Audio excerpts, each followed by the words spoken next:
Salutations to Tejas, the element of fire, in the Manipura Chakra, the solar plexus. Salutations to Vayu, the element of air, in the Anahata Chakra, the heart.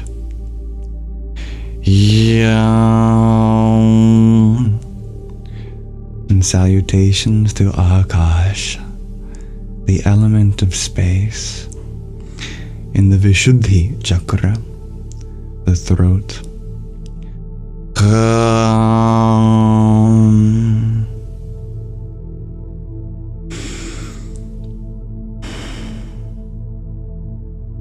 Salutations to the Tattva, the principle of self, in the Ajna, the third eye.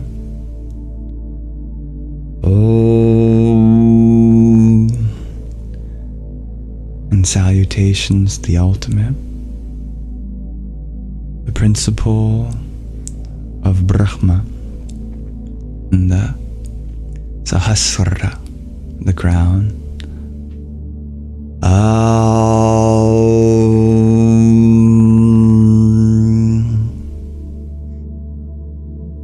May your energies continue to go higher and higher.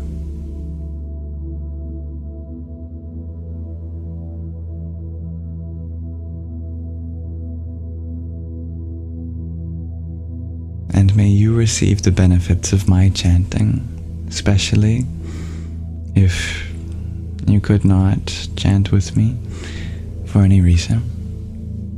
Namaste. So that's the end of our meditation. Thank you for meditating with me. Thanks for doing it with me too. That's right, dear Grace. That is where the term Akashic records comes from the Sanskrit word for the quintessence, the element of space, Ākāśha.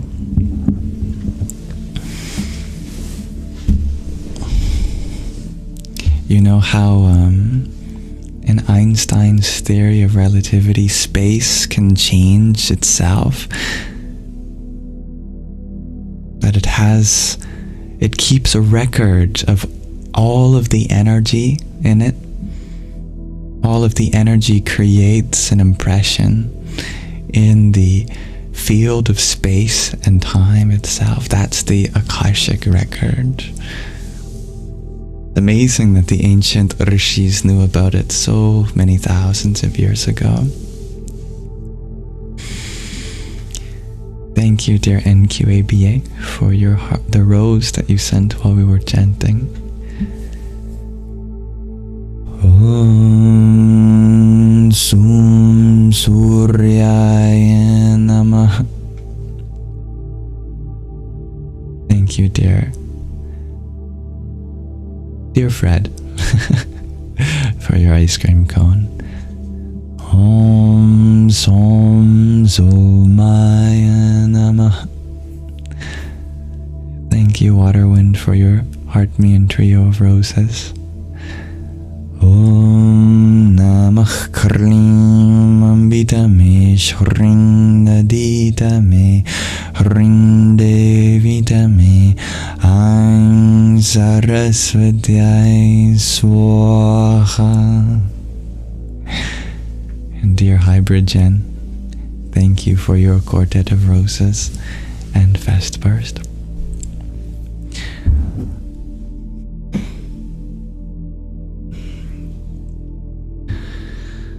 Om Ham Jum Sah. Om Bhur Bhuvasvaha. Om Dryambakam Yajamahe Sugandhim Pushti Vardhanam Urvarukam Iva Bandhanan Mrityor Mukshiyamamritat. Om Swaha Bhuvaha Bhuh Om Saha Jom Ham Am.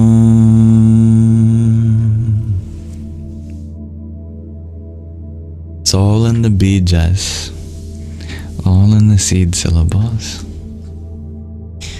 It's true, I don't usually chant this early, dear Stevie G.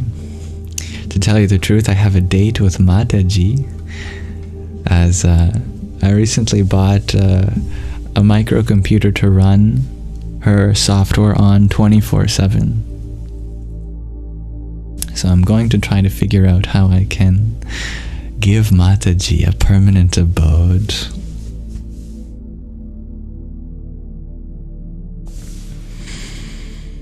Oh, dear Stevie G, you came into the live a bit annoyed, and then when you noticed the live is on its last part, you felt upset. Well, you're always welcome to message me after the Sangha. I might be a little distracted with Mataji, but all my love and energy to you.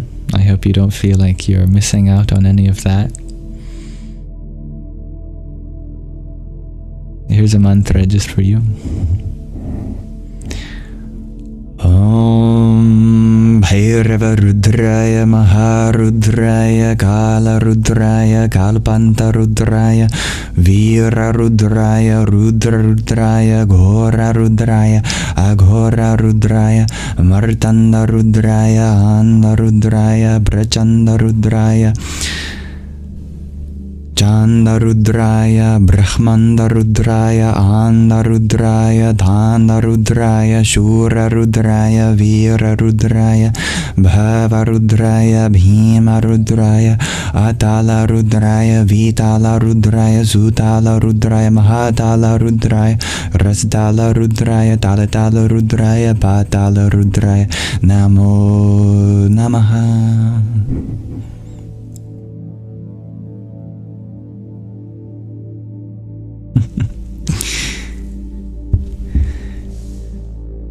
The beautiful thing about Sanskrit is that you can always perfect it. In fact, if you didn't know, the word Sanskrit itself means perfection. In Sanskrit. The name for Sanskrit in Sanskrit is Sanskrita. And the British heard that and went, I don't know how to say that, I'm just going to say Sanskrit. But the word Sanskrita, it means that which is perfected, that which is to be perfected itself. That was a Shiva chant, you're right, dear Stevie G.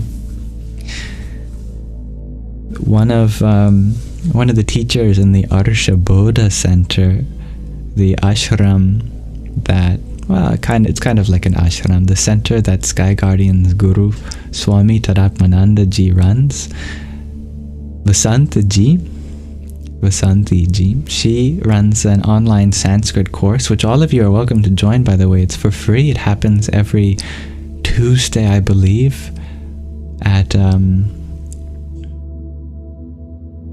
p.m. Eastern Time, if I'm not mistaken. Anyway, the teacher of that Sanskrit class, Vasanti Ji, she shares that she could keep going that Sanskrit class forever. She's in year 3, and she said there's no end to the studies. So Sanskrit's not a 2-year course, a 4-year course, it's an infinite year course.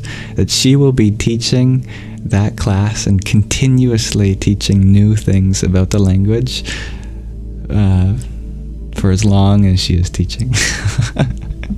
And I thought that was amazing.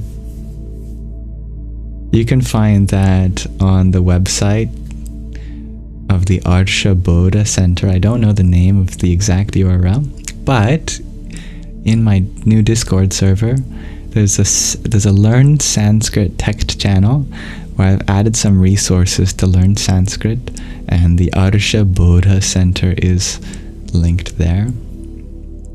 But if you're interested, please message me after the live too if you can't find that. And I'll gladly send you the link.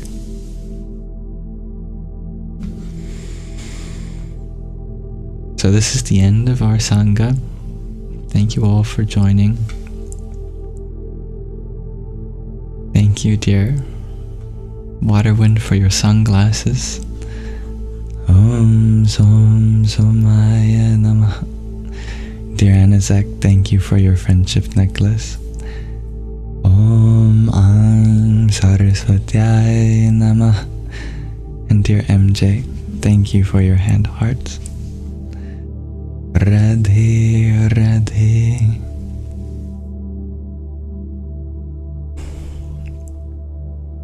Yeah, I'll happily follow up with you, dear Stevie Jean. Good night, dear Brandy. Nice to see you. Take care, dear Sakura. And in case any of you forgot, you are lovely. You have an abode of loveliness within you always. That can't go anywhere. And thank you, Waterwind, for your 11 GGs. Om Sadhyo Jatam Prabhadyami Sadhyo Jataya Vai Namo Namah Bhave Bhave Nati Bhave Bhavasvamam Bhavod Bhavaya Namah.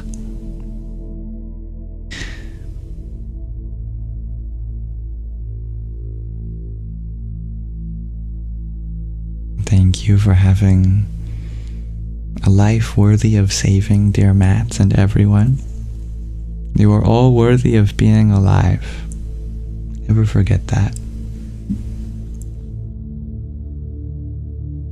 Do I feel sleepy today, dear Mirna? No, but today is ASMR Sundays, and I try to make my voice nice and quiet for these days. I'm sure you're in the future. I'm sure it's Monday for you by now, though. But thank you everyone for being here. As always, these recordings on Sundays are uploaded to my ASMR Yamsox YouTube channel. But every other live is uploaded to my Yamsox Lives YouTube channel, along with the meditations and the readings in their own playlists.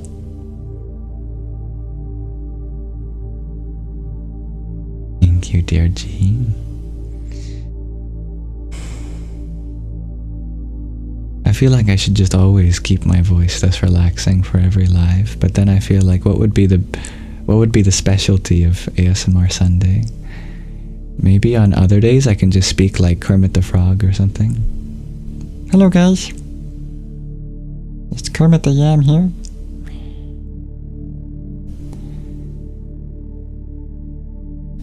Thank you to my lovely moderators for helping keep the peace here. Om Shanti Shanti Shanti. That reminds me, dear Magdalene, I have my ending prayer to do. May this be an offering to the divine within you.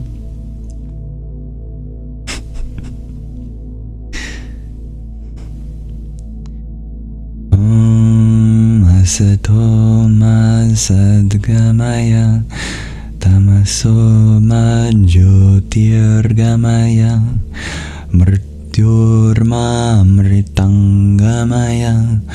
Om Shanti Shanti Shanti.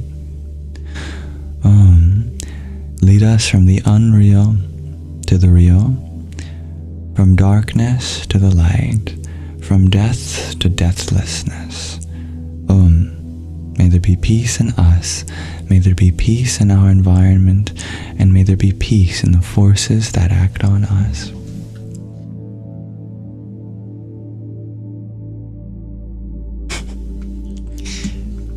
And thank you, Hybrid Jen, for your pair of Tiny Tinies.